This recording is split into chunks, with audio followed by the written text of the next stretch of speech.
All right, I'm here with my co-host Rome. We're gonna go over AEW Dynamite tonight. We had the big reveal of Keith Lee, and let's go ahead and get into it. We'll go over the whole show here. So I thought we were gonna start off with the big reveal. I kind of just assumed that Tony was gonna throw the big reveal out there to get eyeballs on the show, but no, we started off with Wardlow coming out with some big cutouts of MJF. Yeah, it was the MJF victory speech, and so like in wrestling, there's the make of a great heel, which is the celebration after a bullshit win, but a big win. Um, and like it can really tell like how great of a heel you are, like based off how you do. Like other great ones that come to mind is like the Edge and Lita sex celebration from all those years ago. Edge was a really great heel, Yeah. and people still talk about it to this day. It's kind of ridiculous now, but it's still a thing. Yep. And man, this segment was just over the top and perfect. It was just absolutely, I think, a perfect segment.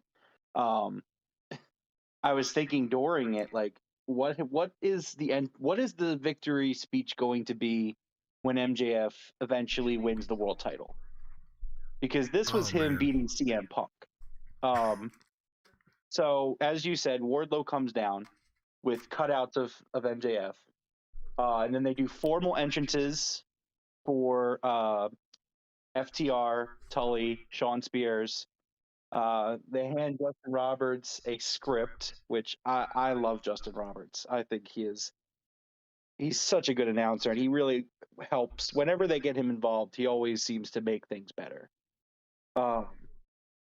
And it was an hilarious opening with him coming out. Yeah, immediately when MJF started coming out with the people carrying him on the giant chair, I was dying of laughter. Yeah, it was great. And then the girls, man, that kiss. I think I literally said out loud, "What the hell is this?" It's so over the top, and it's something that, like, especially in today's day and age, like, man, I think MJF he is the best heel going right now. And honestly, when all things are said and done, like, we might be talking about him as, like, is he, the greatest heel of all time? I mean, it's a legitimate, because he's only like what, 24, 25?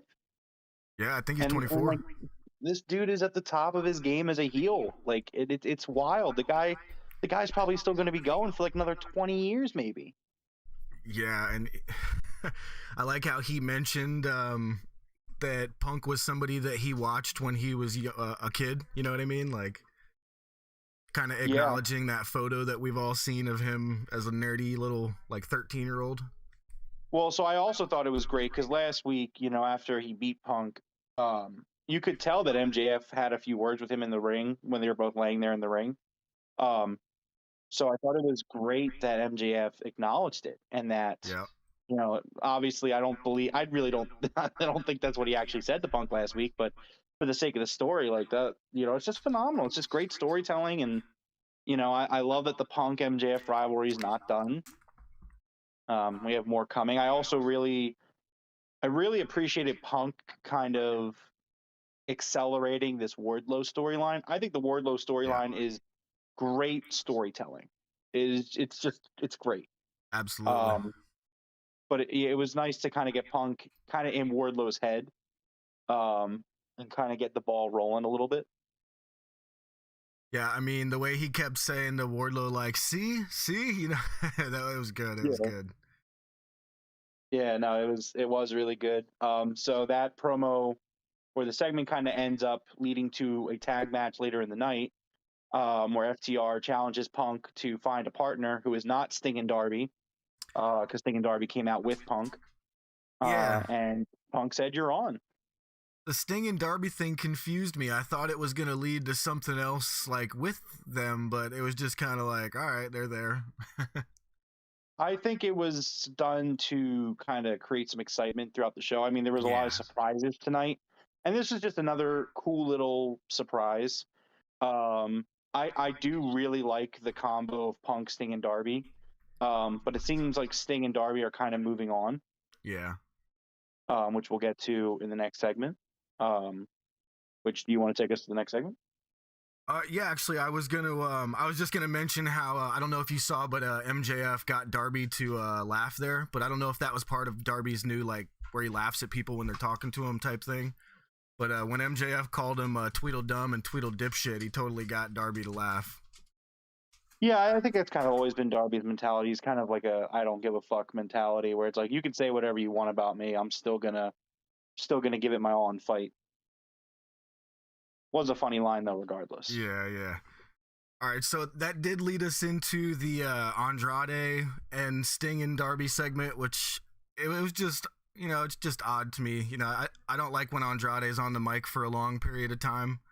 But it is what it is.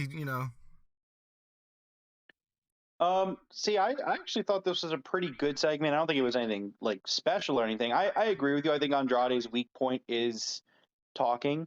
But I do love, and I just want to kind of mention this. I love that he calls Darby the kid, Yeah. and he's like, "Ah, you're his boss. Sting is his boss. You work Yeah. for him." Like, and it's just like he's so delusional that there's no such thing as like friendships or mentorships. Like, clearly, Darby Allin works for Sting. He's like, we all Um, know you are his boss. yeah, it's just hilarious to me. But this was a really quick segment. It was a good segment, solid segment. And it really kind of shows that the TNT title picture is going to be heating up. It's showing that both of these guys are interested in that title. It's a really novel concept, making all of your championships mean something. Um, if you Yeah, watch other products. definitely. But no, I mean, I think this is good. I mean, I want to see that TNT title kind of have some feuds around it. I do like the open challenge kind of thing, but I mean, it's also nice to like let's get some feuds leading up to it. I think it's good. Yeah, and I do like the idea of Andrade versus Darby. That seems like a pretty nice match. So Okay. So the next segment was a match. It was Blade versus Wardlow. yes, Um, I was actually not a fan of this match. okay, Uh, going through it and watching it, like, man, Wardlow is such a monster, and I can't wait for the face turn. It's gonna be great. Um, but I thought this match just went on way too long. Um, and like I was expecting it to be a squash match. I was yeah, expecting Blade to go out there and get decimated, and it wasn't that. It went through a whole commercial break, came back, and still went for a few more minutes. Like afterwards, I was trying to wrap my head around why it was so long. I mean, maybe it was because it was Wardlow's kind of. Maybe I'm wrong about this, but maybe it was Wardlow's first match against like a heel because they're both heels. And so maybe it's just again Wardlow just kind of getting into that like slowly transitioning to a babyface.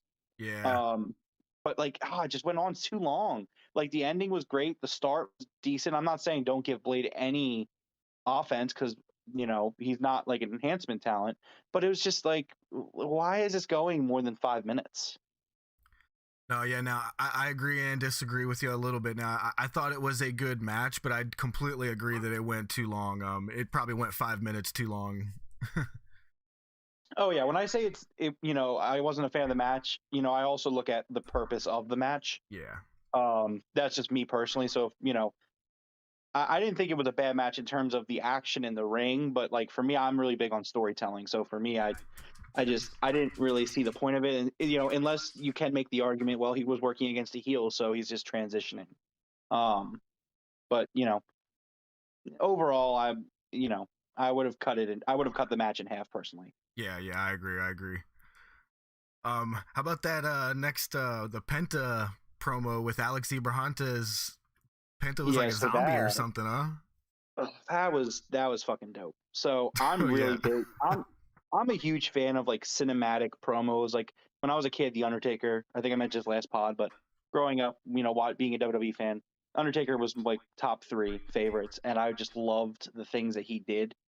So I'm always a really big fan of that stuff. Again, big Bray Wyatt fan. So not necessarily even like graveyards and occult stuff, but just give me some good cinematic promos. I'm a real big believer in those.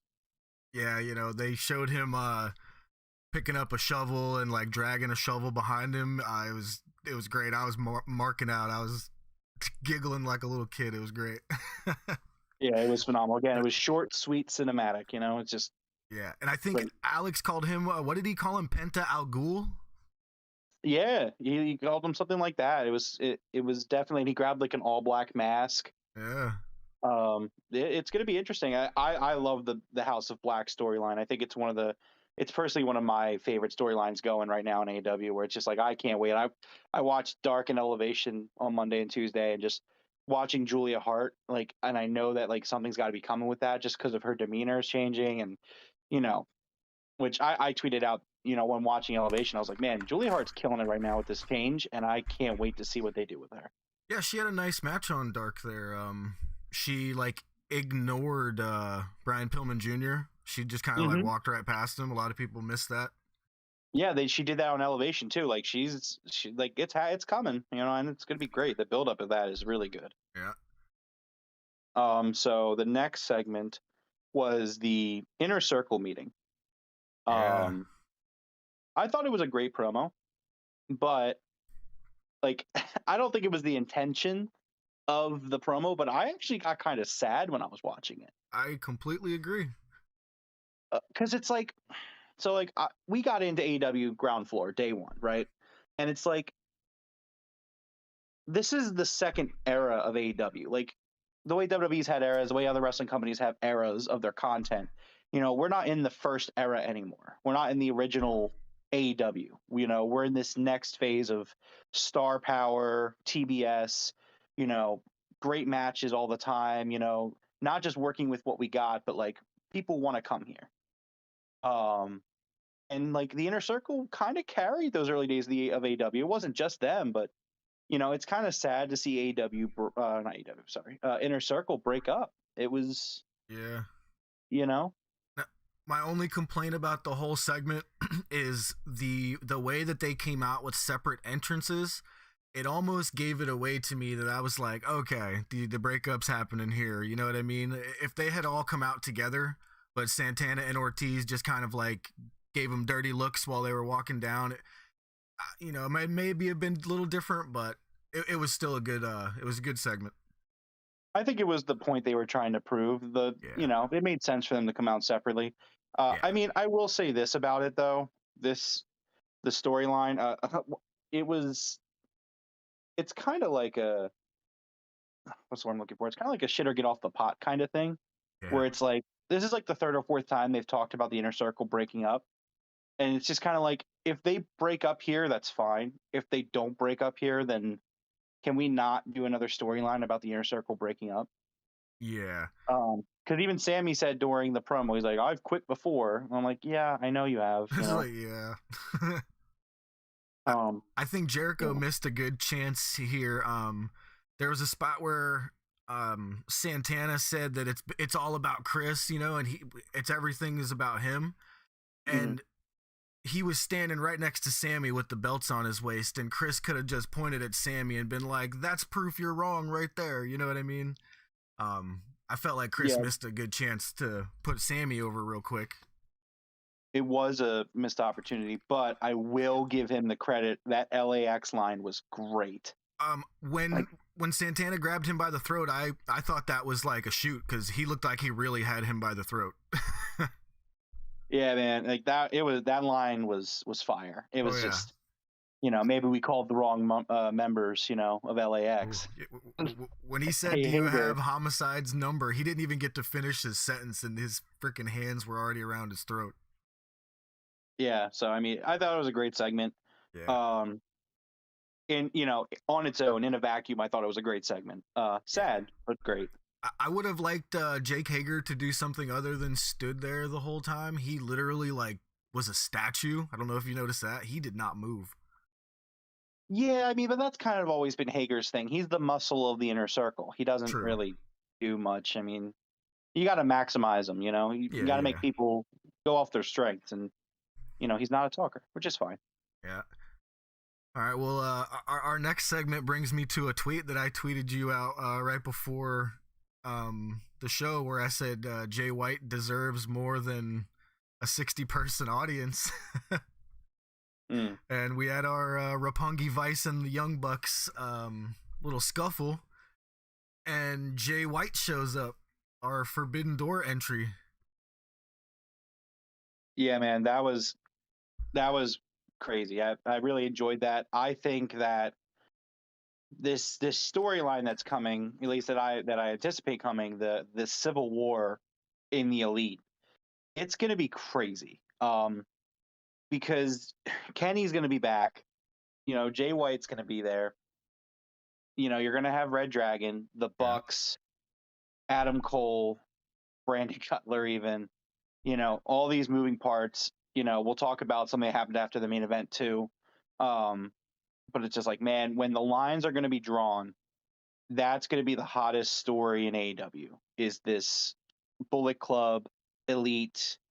I hope they bring the Good Brothers back in for that, because that would be just wild. Yeah. Just to see what they try to get everybody together. But it was, yeah, I thought it was a great promo. It was, great segment, sets up for a match on Rampage, um, with a great debut. I don't think that it was a signing, but I would really hope that Jay White ends up being here for a while. Yeah, that's what I was thinking too. Because remember Tony Khan mentioned they're welcome to slam the door in the face of their prior company, and I think we just saw him over on Impact the other day with God, right? The Tomatonga and Tongaloa. Not sure if Yeah, I you believe watch so. Impact too much. It's not that I dislike the product of Impact. It's just time constraints. Yeah. You know, I love AEW, so I make sure to watch Dynamite, and I catch almost every Rampage because of my work schedule. And then Dark and Elevation I try to catch, and at that point you're talking about like 6 hours, 7 hours of wrestling a week. So I try to catch Impact when I can, but it can get pretty difficult. But I keep tabs on things. So Yeah, that's kind of how I do it. I just kind of look at the results and stuff. I don't do too much. You know what I mean? yeah, if I had the time, I would love to watch Impact and even NWA. To be honest, they do some pretty cool stuff over there. I wish I knew where to watch the NWA, but speaking I of think like it's some on of the Fight indies, TV. I'm probably gonna be watching that Thunder Rosa versus formerly known as Ember Moon. Her name's Athena now. I'm gonna be watching that match this weekend at Warrior 19. Right. Yes. That's gonna be freaking fantastic. But all right. So after Jay White, we immediately got our reveal of Keith Lee is all elite. Yeah. So I have a little fun fact for you. Um, so Keith Lee is the fifth NXT champion to join AEW. Yeah. That's why I The call others are, NXT the AEW developmental. yep. The other four or was Pac, Malachi Black, Andrade, and Adam Cole. Um, I think it's a great signing. I mean, obviously, if you watch or listen to our first episode of the podcast, um, you know, got it a little wrong, but that's fine. I actually really appreciate that I get it wrong, because Yeah. I watched the Royal Rumble 2 weeks ago and I knew everything that was going to happen before it happened. So I appreciate that I'm constantly guessing. I don't want to figure it all out. It's fun to try to figure it out. Yeah, that's exactly how I feel. But I did have a little bit of an issue with Tony Khan's wording of the tease, Yep. because I don't think he was referring to Jay White when he was talking about the signing. Um, so I don't know. I think that Tony Khan has to do what Tony Khan has to do to hype up his signings, and I was excited, so I'm not mad about it. But it Yeah. was like a little bit of a really, Tony, really, like Yeah. you're talking about this guy like he was like somebody who, I don't know, like obviously he was upset with the company for getting released, but it just seemed the wording seemed a little bit of a too much of a tease. Yeah, and I tweeted out again. He put out that he's gonna cause some debate on what the wording means of Forbidden Door. So I think he kind of told us, anybody that was released and is done with their contract, he's still gonna consider that sort of a Forbidden Door. Unless the Jay White thing is like his backup, if he's like, no, it was two separate things, but he had said they're one and the same. So Well, the interesting thing was that there was a Tony Khan announcement hinted, but he never made an announcement. yeah, you're right. So that was what was kind of odd to me also. Like, was Jay White that announcement? But there wasn't really an announcement Huh. to it. I didn't even think about that. You're right. I had the big graphic ready and everything. Tony Khan's big announcement. Yeah. Yeah. So I mean, I don't know. It was interesting. I don't know if maybe something didn't go according to plan, or if Jay White is that announcement. I mean, obviously the show just wrapped, so we haven't really been on social media. We don't know if Tony Khan has signed Jay White. It would be really cool to go on there and find out. But um, let's just keep moving along. So Yeah. this Keith Lee Isaiah Cassidy match, I thought it was fantastic. Oh my god. Um, The first move of that match when he picked him up and threw him, hmm I literally screamed "Holy shit!" And it's not often that I do that sitting on my couch. Yeah, I mean, Lee is fantastic. He's strong. He's fast. He's got it all. You almost like so whenever these guys come in here and they debut in AEW, right? Like, I just don't get it. Like, I don't understand. Like, how do you ruin this guy? Like, how do you not have anything to do with this guy to the point where you cut him? Like, I just don't get it. Uh, Dude, he looked great. You could see abs through his thickness, like his body build. It's not just like a bunch of fat. Like he's just built thick. I could actually see abs underneath there. His strength is incredible. I never seen anybody fly that high in a ring without jumping off the ropes themselves. Yeah, but it was an interesting match. I mean, obviously, it was a great showcase for Keith Lee. If you're somebody like me who hasn't really watched his work in NXT just because I wasn't watching NXT at that point. Other little interesting things that happened during the match: Matt Hardy walking out on Private Party, Oh yeah. and I also wanted to kind of give a shout out to Isaiah Cassidy. That guy is so good at selling, man. Yep. Like he is just like please give Isaiah Cassidy more of these. I don't want to say give him more squash matches, but man, like Yeah. that's His a yelp, talent right there. his yelp when he gets thrown up in the air is fantastic. I love it. His facial expressions, you can see him from upper deck. Yeah. Um, So yeah, that was a great match. Keith Do you have Lee's any? finisher, that I don't know what that was called, but it was like an FU into a power slam. That thing was freaking awesome. Yeah, yeah, it was. Again, it was just all around a really impressive showing for Keith Lee, and he's definitely going to inject some great, like new fresh matches to the company. Oh yeah. I think it's exciting. Again, like there's more free agents coming, and it's going to keep injecting fresh life into the product. I mean, even if you don't bring in Keith Lee, there's still so many matches that they haven't done yet, and just like they're going to add another guy in to shake it up even more. And I think that's just crazy. Yeah, I hope he goes right into one of the title pictures, at least like competing for a top spot.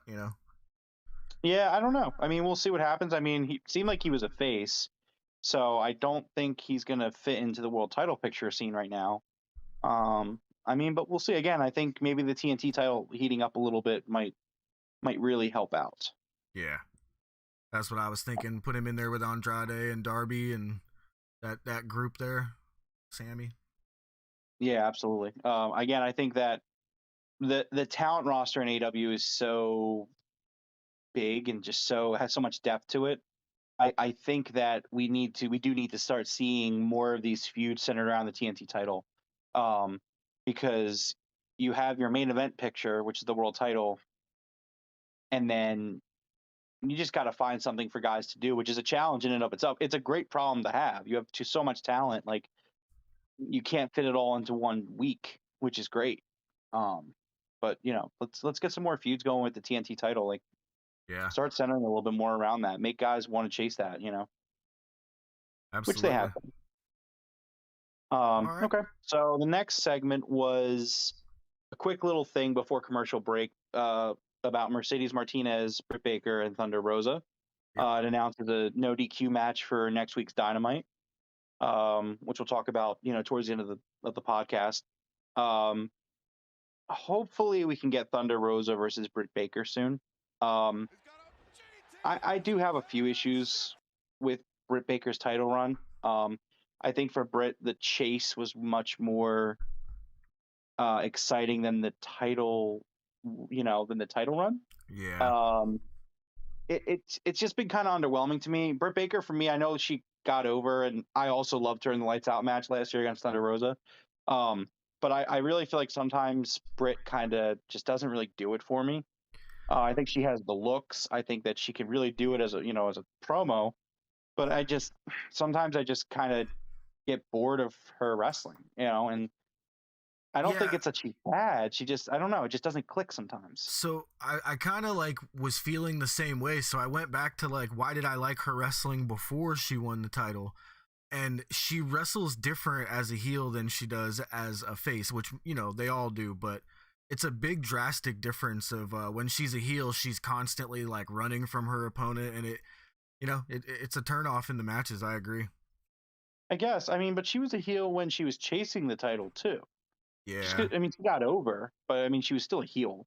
yeah, Um, and also, I'm not a big fan of this spot because again, like you said, Britt is a big running away heel, which is fine. It's a classic heel thing to do, but it's like Jamie Hayter is probably sitting there like, well, there's Mercedes Martinez taking my spot, yep. which I think Jamie Hayter's great, and but like I don't want them to just keep bringing in these women and just kind of putting them in this spot.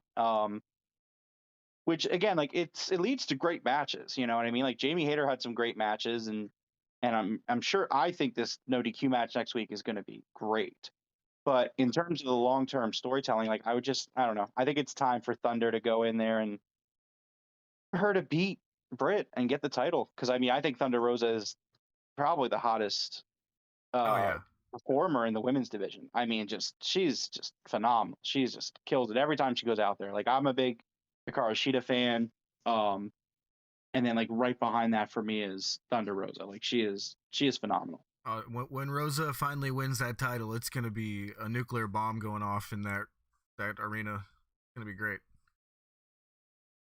Yeah, thought it was really good. All right, so next, actually, like during the commercial, Sammy did his like silent reading thing where he drew on some signs. I don't know if anyone agrees with me on this, but I hate this. I don't like I don't like when he does that. Just go to a commercial.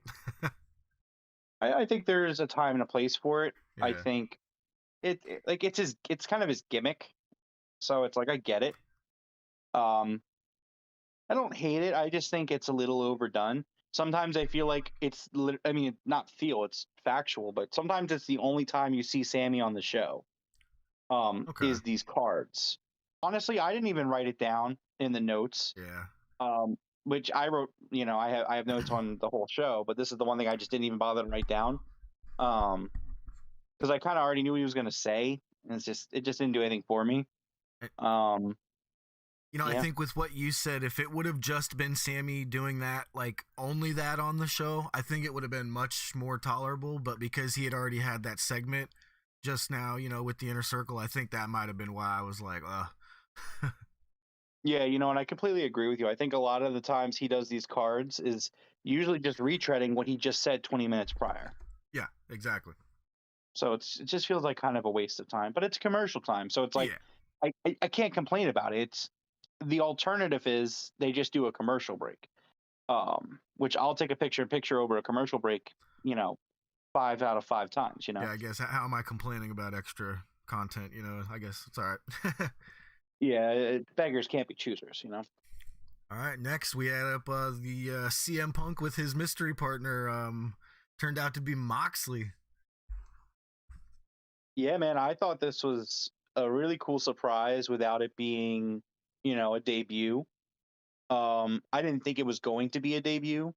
I mean, it would have been really cool, but I mean, you already got Keith Lee on this show. You already got Jay White on this show. You're not gonna get it. You're not gonna get somebody else in that spot. Yeah, But I love this combo. I love the history there. Because it's the original Shield. CM Punk and John Moxley. Um, this match, I thought this was a fantastic, classic tag team wrestling match. Um, Shout out to Broken Tables being in this match. Namesake of the pod. Um, but there was some great spots, great storytelling in this match. It was a pay per view quality match. yeah. Um, I love the Punk and Mox doing the Doomsday device. I thought that was really cool. Oh, Um, I wrote that in giant capital letters. Perfect picture, perfect doomsday device. right. I really love the finish of this match, starting with Punk and Mox being like back to back, and then they're just fighting it out. Like FTR, they are a really good tag team. They call themselves the greatest tag team in the world.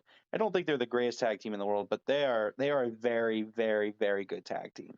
Um, and you kind of match that with getting this bucket list CM Punk, John Moxley. Like you could just tell this is something that CM Punk when he came into AEW, it's like who do I want to work with? And like I'm like Moxley's one of those guys, and this is one of those things. This is great. Yeah, I thought it was freaking awesome. And when they say they're the greatest in the world, I say, if you're not named the Usos and the Young Bucks, then I think they're right there at number 3. So, Yeah, I don't know if I'd put them that high, but I mean they are very good. and I guess it depends on your taste in wrestling too, because you got the Lucha Bros. I Mm. would put them up there, but if you like the High Flyers, they're probably your favorite. If you like the professional wrestling, FTR is probably closer. So Yeah, absolutely. I mean, I like to think that I kind of have a balance for all of it. But yeah, no, I mean, they're very very good. Like I don't want to take it away from them. They are a phenomenal yeah. tag team.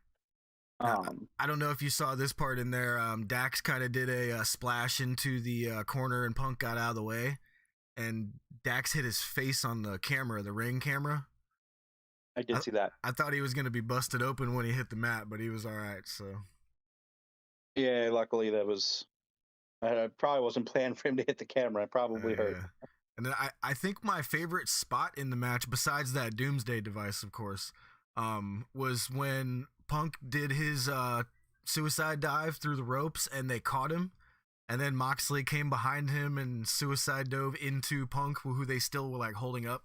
I thought that was a great spot. Yeah, absolutely. That was a really cool spot. Also, I really enjoyed, and I always enjoy kind of when they do this spot. But Tully getting involved was really cool. The fact that CM Punk gave him a GTS, I thought that was really cool. I always like when they kind of let some of the older guys get a little involved. Obviously, they're older, so they shouldn't be doing too much damage. But him coming in and taking a GTS was pretty impressive, actually. Yeah, I was actually shocked that like when he started stumbling with him, I thought that was planned and he wasn't gonna actually do it. And then he picked him up, and I was like, oh shit, he's actually gonna hit him with this. Yeah, that was great. So I thought that was a great match. Yeah, like you said, the great finish. I think some people on Twitter are saying it was a little bit of a botched finish, but I think it was just a little bit sloppy, not necessarily botched. I thought it was fantastic. I think they just went for a quick finish. I didn't feel like it was botched or sloppy. I think it was No, just like, okay, time to wrap it up. Because I mean, again, this was a really packed show. Like the fact yeah, that this show was 2 hours, like I don't know how they fit all that. Like I'm looking over my notes and I don't know how they fit this in 2 hours. Like this was a really packed show, and this Punk or this tag match went on for like 20 minutes. Like this was a big match in the card, yeah, which it was unannounced too. So it's like I remember looking at the card today and I was like, oh, like I don't know how they're fitting any more matches on this. They only had like 2 matches announced this morning. And I wasn't sure how they were going to add more on, but they somehow fit a whole pay-per-view match onto the card. So, what do I know? yeah. And I was trying to get all my graphics ready, and I was like, we only got like 3 or 4 matches announced. I was like, what's happening here? I thought that the main event was going to go like 45 minutes at that point. I was like, oh, this is going to be another one of these, you know, long matches, which I'm all for them. As long as they're good, which they have been very good so far. But we'll get to the main event in a little bit. So the next match was Jade Cargill versus AQA for the TBS Championship. AQA trained by the biggest WWE show in the world, Booker T. Um, 5 time.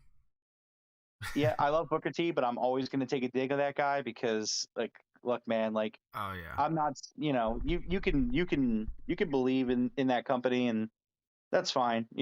People like what they like, and I'm fine with that. Like, I've accepted that. But it's like, man, like that guy.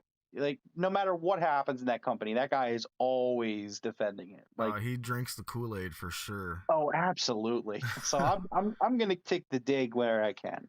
Yeah. Um, uh, man, so this match was good. I didn't have a big problem with this match, but like I feel like I don't want to keep having this criticism because I don't think short matches are the answer. But like I don't want to see Jade wrestling these long matches yet. I think this match went a little too long as well. Yeah. They need to book her like WCW Goldberg. Like I like especially because they have the graphic set up with Jade being 27-0, and it's just like just just have her come in, do a few big moves, hit her jaded finisher, Yep. and pin her. You know, I mean, I understand that this was like a special, you know, an open challenge indie wrestler coming in match, so I understand they didn't want to just bury her. Um, but I don't know. I don't feel like Jade's ready yet. Like she's getting better. Like Jade is making improvement match to match. Like it's noticeable. Oh yeah. But I just don't know if she's ready yet to have these longer matches. These matches that again span a commercial break. I completely agree. I was actually thinking with her being trained a little bit by Bryan Danielson that they should put that into the storyline. Danielson was talking to Moxley about almost like making a stable of wrestlers, you know, the way he named a few guys like Yuta and a couple other guys. Imagine if in the storyline he trains her up, you know, like actually on the show you see him training her and she just starts coming out and wrecking people like you were saying, like make her the Goldberg. Just have her come out, pump kick someone, jaded finisher, done. You know? Yeah. I mean, again, like I'm all for her showcasing her talents and having these matches. And again, like just to reiterate, like she's getting better. Like this wasn't a bad match. There was just, you know, there were flashes of brilliance where I was like, that's really cool. Yeah. That's really cool. That was great. But then like, you know, we would go like a minute and a half and I was just like, all right, well that didn't look that great. That was okay. Yeah. That could have been better, you know? Just I would say keep working on it. Like but you know, if you're gonna have a match on Dynamite or on Rampage, like 2 minutes tops, 5 minutes tops. Yeah, it definitely looks like somebody is valuing ring time, you know, for her at least for her. I mean, it's experience. So again, I get it. I don't hate it, but I just think that she could be booked as a little bit of a monster heel, which she absolutely should be. She looks incredible and Yeah. she is a powerhouse. Now, I do think this AQA girl, I had never heard of her before, and that shooting star press looked pretty nice, huh? She was impressive. Yeah. I wouldn't be surprised if that was a tryout match for her. Yeah. Again, you know, we just started recording straight after Dynamite, so who knows? You know, could be a signing. Um, which I mean, again, yeah, I thought she looked great. I think Booker T did a great job training her. Yeah, absolutely. All right, so what do we have next here? Our next one was that Elite and Adam Cole segment where you know the Bucks were kind of, why didn't you tell us about your friend Jay White coming again, same as the Red Dragon? Yeah, and I mean, again, like this Elite Civil War is coming, man, and Oof. like it's gonna be great. And again, not to again, I've said it before, but there's the way the show ends. I think is something that's going to lead into this as well. Yeah. But we'll get there when we get there. Now, But it was a great promo. It sets up the match for Rampage, and it also continues to show this divide between the Bucks and Cole. yeah, and I was shocked that Cole mentioned Bullet Club the way he did. That almost makes me think Bullet Club's gonna show up with Jay White. You know? Possibly, I mean, you never know. But AEW has always been great for respecting the viewers. You know, in intelligence. It's just that we're not dumb. We know that these things happen. These things exist. You know, that's why you know whenever they talk about WWE, people think, oh, well, rent free. WWE lives rent free in AEW's head. It's not. That's not the point of it. The point of it is that it shows, like, hey, look, you guys are fans. You used to watch this product, or maybe you still do. Again, more power to you. You know, but we're gonna acknowledge that it existed. Like today I was listening to Tony Khan on Busted Open Radio, and he's talking about the venue, and he's like, "Man, yeah, this venue's legendary. This is where Macho Man beat Hulk Hogan for the world title, for the WWF World Title." And like this is a guy that's talking about his competitor's history. You know what I mean? It's like it's great. Like it just you respect it and appreciate it. It just feels authentic. Yep. Yep. But yeah, it was a great promo. I'm super happy Jay White's here. So next, I think we had Serena Deeb with her 5-minute rookie challenge. And I'm pretty sure on her way to the ring, Serena Deeb said she was going to kill this rookie. Yeah, man. I love the idea of this. Serena Deeb is so underrated. She's criminally underrated. And I think that this is going to be a great classic, storytelling arc where like eventually somebody's going to come in and this is going to make somebody. If the storyline's done right. I could just see Serena Deeb just constantly like just killing these enhancement talents, like just killing him, killing him, killing him, killing him, and then somewhere down the line, whether it be a free agent signing or something like that, because again she used the word rookie. But I think it could be a really great spot, and it also keeps her on TV, which she absolutely should be. Yeah, absolutely. We got someone in chat, Will Rally Sports, saying everybody was saying Adam Cole looked really pale and ill tonight. I didn't quite catch that, and I have like a massive 70-inch TV. I didn't think he looked pale, but maybe I didn't focus on him too much. What did you catch that at all? So, you know what? It's actually funny that he mentions that because I was thinking about that during the previous segment. I didn't think that during the first segment, and I didn't think about it at the end. But in that second segment, in that middle segment, he did look a little pale. I don't know when they filmed it. I don't know if that was filmed earlier in the night or what. I mean, he looked fine when he was out in the ring. At least to me he did. But no, he did look a little pasty and a little pale in that middle segment. So I agree with him. I'll have to go back and watch that. I didn't catch that, but hopefully he's all right then. Will also asked, Serena Deeb is one of the best women wrestlers in the world. Do you guys agree? I absolutely agree. I think I've actually said that to you before when we were actually at that last event, or no, the first event we went to. I think I said that. Oh yeah, I absolutely agree. I think she's criminally underrated. I remember when she was the NWA Women's Champion last year or 2 years ago. We joked about this last week, but like the last 2 years really have just blended together for me.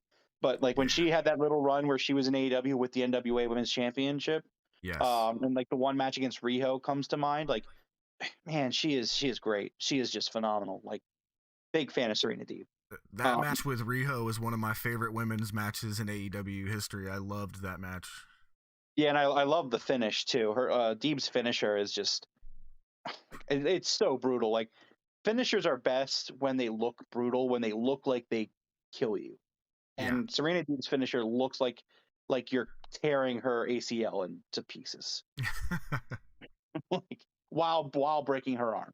So Serena Deeb's great. She's fantastic, and again, I'm so happy that she's on TV more. Yeah, she destroyed this rookie girl, Katie Arquette, in 1 minute. She could have done it faster, but she took the moments to look at her watch there. Yeah, it was very entertaining. Yeah. All right, next we had a segment with the Ass Boys and Jurassic Express.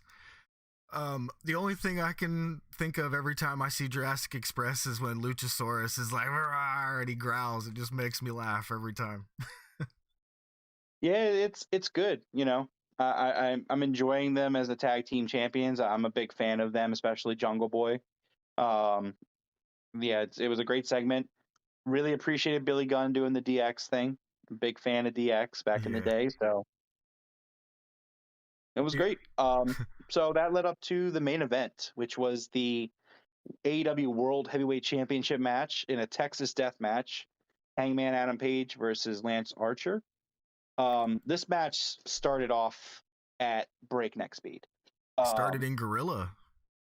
did start in Gorilla. That was wild. Yeah, man, this was so like again, I took notes for this, and like this match I have the most notes out of everything because there was so much going on that I wanted to touch on. Um, but it was just phenomenal. I mean, starting off with that glass spot where Hangman threw Lance through the glass. Um, that was just okay. Like, they start with that. It's like you're starting with that. Okay, that's wild to me. Yeah. Um, I don't know. Again, I wrote a lot of spots down for this. I don't know if you want to kind of just trade spots off or kind of touch on them. Feel free. I mean, I just definitely was not expecting Lance Archer to go through that glass pane immediately. I actually had to I was like, where did that glass pane come from? And it looks like they just kind of put it in front of the heel tunnel. Is that what it looked like to you? I think it was in the middle of the stage more so. Okay, in the middle of the stage. Okay, kind Yeah, of it where was between the MJF's two chair tunnels. came from. Yeah, basically. It looked like it was a Lance Archer thing, so I think they were planning. It was supposed to be part of the entrance, in the storyline. Um, but clearly it was not used for that. Yeah. Um, how about that trash can lid spot when Oh, Hangman dived through and just got slammed? that was Like, brutal. just a complete home run. It's just like, oh man, it was great. It was Dude, really hard hitting. as soon as I saw him go under the ring, I was like, "Oh, what's under the ring?" And I saw him come out with that trash can lid, and you could just see it coming, and he hit him so hard with that thing. It was great. I thought it was so smart of them to have Dan Lambert take the top rope down. Yeah, at first I was kind of thinking like, what is he taking that rope down for? I was surprised I didn't figure it out before. I think it was Jr. said, "Oh, you can't do the lariat without the top rope." Yeah, I was like, wow, that's so smart. Like it's like that takes away his finisher. He's going to have to find a way to beat Archer without his lariat. Um, or at least he's going to have to improvise, which he ends up doing, later on. Um, but I just thought that was crazy. Yeah, Um, so something funny happened. So at this point, they go to commercial break. And I'm very appreciative of the product. The fact that we get a lot of these matches on free TV, usually I don't mind the picture in picture. This was like probably one of the first times where I was like, why does this match have commercials? Because they do these crazy spots, right? Um, and then they go to picture in picture. And I'm like, no, this match needed to be commercial free. Obviously, it doesn't work that way. Um, but it was, you know, it was really funny to me because I'm usually someone who doesn't really mind picture in picture, but yeah. oh, Now it really bothered me. I thought you were going where I'm about to go with this. So the commercial that played was an A&W root beer commercial, that the restaurant, and it was Chris Jericho talking about A&W, being in Winnipeg, Canada, right? Hmm. Now, if you follow Danhausen on his YouTube channel, for Oh yeah. months he's been pretending or, tricked himself into thinking that he got hired at A&W root beer. So now all of a sudden Danhausen's in AEW, and then what is it? A week in, there's an A&W commercial. I was like, long term booking, man, long term storylines, right? You know what I Yeah, mean? that was funny. I don't think that it was an A&W commercial. I think it was more so for this show that Jericho's going to be on. It was, yeah, Um, but it was a pretty funny. I do remember Danhausen applying to jobs, and then A&W Root Beer's Twitter account telling him he got the job. yeah. They sent him a box of swag. He had a bunch of like stickers and A&W stuff. It was great. Yeah, that was a great moment. So they come back from commercial break. And Page was busted open during the picture in picture. I don't know if you caught it, but it was because he was getting stabbed in the face with the ring rope turnbuckle, the backside of it. Oh, jeez. Um, yeah, which was a really nasty spot. Again, I really hated this match had commercial breaks. Like I know that's the way it goes, and I'm grateful that it was on free TV. But like, man, this was a really phenomenal match, and it would have been really great to see it in its entirety. Yeah, Um, So it was. I really like that Jake got involved. That was something else that happened shortly after that. Lance Archer tried to expose the concrete, and Jake got involved. He almost did the DDT, which Yeah. there was a big pop for. Which this crowd was actually surprisingly mostly dead for this match, and I don't really understand why. I don't know if it was because the previous like 20 or 30 minutes might have slowed down for the live audience. I don't know if you noticed that, but I just feel like the crowd really wasn't into this main event, which is wild to me because this was a really good main event. I didn't notice that too much. I thought that they were I thought they were into it. I think the crowd was just kind of like enjoying the performance, There wasn't much to pop for until that choke slam on the trash can. Yeah, Um I mean, the only spot that I recall where it really got a big reaction was the blackout on the steel steps, which we'll get to in a little bit. oh god, yeah, that looked so painful. Oh. It was ridiculous. But you know what else looked painful? When Lance Archer whipped out a fork and started stabbing Hangman in the head. And Dude, on my notes here, I wrote in giant letters fork and then no. yeah, I wrote he stabbed him with a fucking fork. Like 20 That's what I had. times. Yeah, it was crazy. I love these Texas death matches. I'm not like a big like CZW death match kind of guy. I like this type of match, but there needs to be story behind it. I don't think it's just like hit him with light tubes, hit him again with light tubes. Some people are into that. That's not for me. I think that just like bleeding in wrestling, it needs to have a purpose. It needs to have story value to it. Don't just bleed for the sake of bleeding. Uh, and I thought, yeah, I thought that this is the kind of death match wrestling that I enjoy.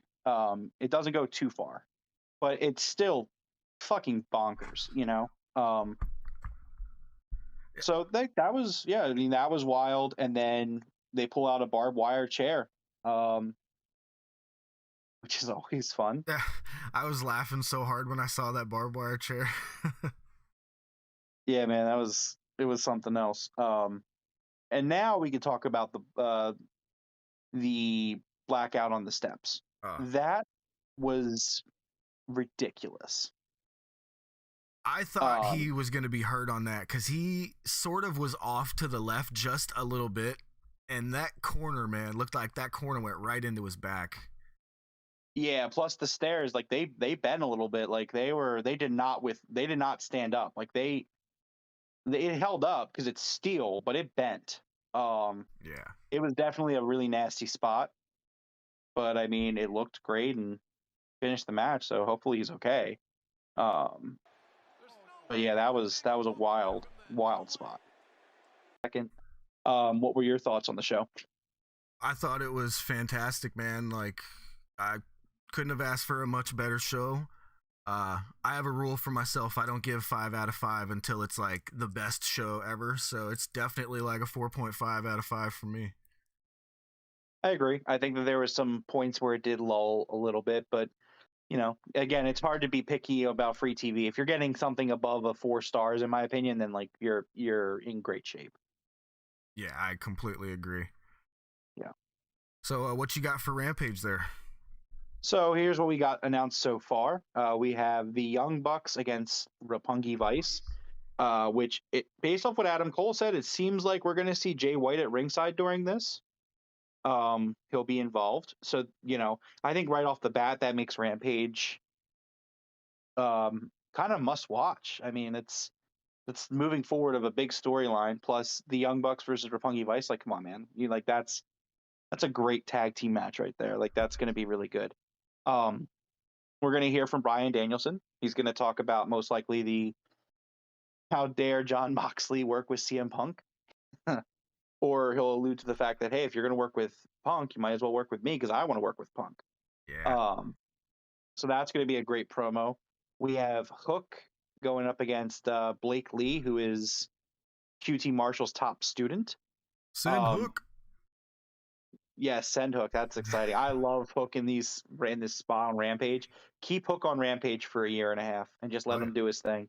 Like, I don't want to see Hook anywhere near Dynamite for a long time. And it's not that because he's bad. It's because he's an enigma and you want to take your time with this, which I know Tony Khan will. Um, so hopefully we don't see Hook on Dynamite anytime soon. Yeah, yeah, and I believe Taz has a little bit of creative control with him, and Taz knows what he's doing. Yeah, I think Taz is one of the smartest minds in wrestling. Yep. Dude's phenomenal. And I understand I'm biased as a Philadelphia wrestling fan, but I'm gonna say it anyway.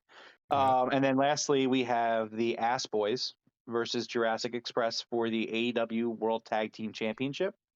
So it's a pretty stacked Rampage. We're probably definitely gonna do a post Rampage podcast. I'm pretty sure. Yeah, I'm in.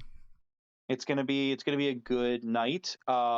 This upcoming week of Dynamite was also a little interesting because usually they have a lot more planned out. I feel like for Dynamite.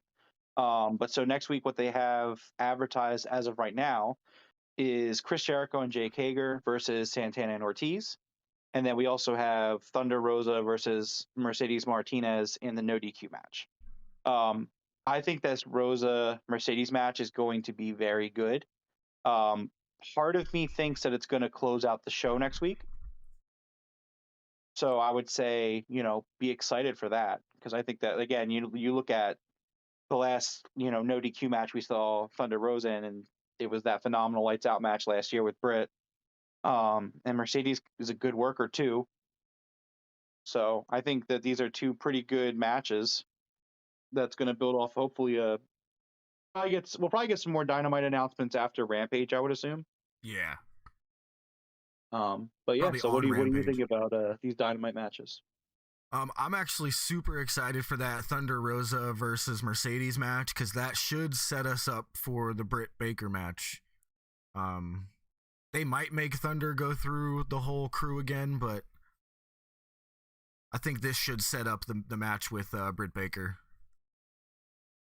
I hope so. I hope they have that penciled in for Revolution because we are about a month away, right? It's March 5th or 6th. Yeah. And yeah, that's only a month away. Jeez, it's less Today than is a the month. 9th, so we're under a month away. This year is already flying by.